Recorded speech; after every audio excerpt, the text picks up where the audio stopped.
Welcome back to the IBFP. Here's your host, Foxy New. Proof Canelo is absolutely ducking David Benavidez. Look, let's break it down honestly and objectively as possible. And I was tagged in this post by a Canelo Alvarez hater, a guy I don't know and a guy I do not follow. His name is Bud Beats Canelo Easy Work. So obviously this guy has an agenda. This guy is obviously a hater, and it's clear to see. He tags me and says, IBFP, make a video on this post. So he feels like this post is so factual, so true, that if I make a video on this post, I'm going to be exposing myself. So look, let's take a look at it.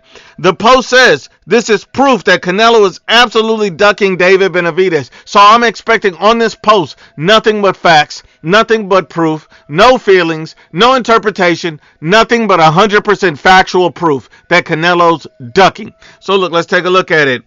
Canelo Alvarez was asked about his comments regarding David Benavidez coming into the fight 25 pounds heavier and then loses it when told that David Benavidez was willing to accommodate him with a rehydration clause. This is crazy. Look at Canelo's attitude and body language when he realizes he's ran out of excuses. I'm speechless. Source, Fight Hub TV on YouTube. Now, this is not proof of anything. The only thing this is proof of is that both of these guys are dumbasses and haters, because this is proof of nothing. I mean, you're gauging Canelo's body language to determine whether he's ducking David Benavidez? This is the dumbest thing I've ever heard. This makes no sense. Who's following these people? Who's supporting this? I mean, these guys are clapping their ass cheeks for this?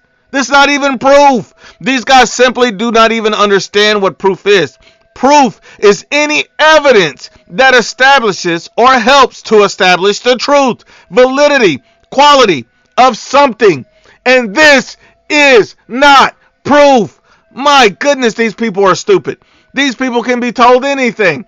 Not only that, when you look at the actual interview of what Canelo Alvarez was saying, the interviewer asked Canelo Alvarez about a rehydration clause in David Benavidez, and Canelo says, and then what?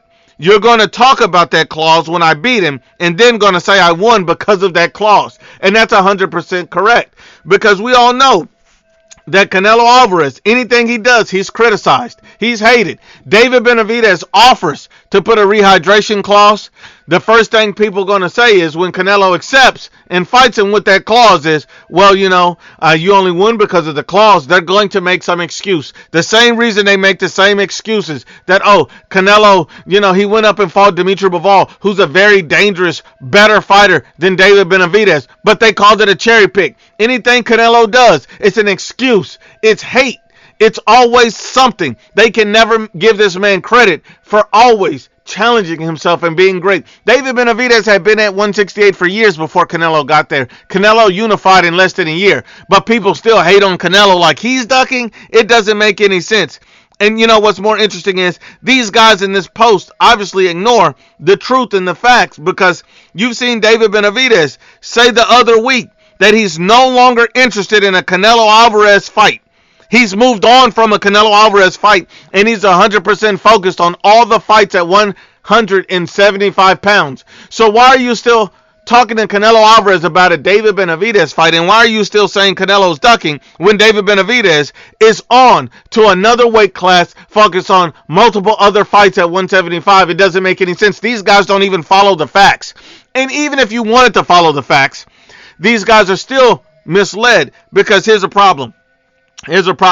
Because David Benavidez became the mandatory at 168 pounds for Canelo. This is his opportunity to prove that he wants Canelo, that he wants to force Canelo's hand. And what does he do? He decides to move up to 175 instead of enforcing his mandatory at 168. He could have been trying to fight Canelo in May and enforce his mandatory. He didn't do it. He could be trying to do it in September. He's not doing it. He said he's moved on and is fighting at 175. So rather enforce your mandatory and get your mandatory shot, you'd rather run up to another weight class and talk crazy? It doesn't make any sense. These guys, once again, are talking out of their ass.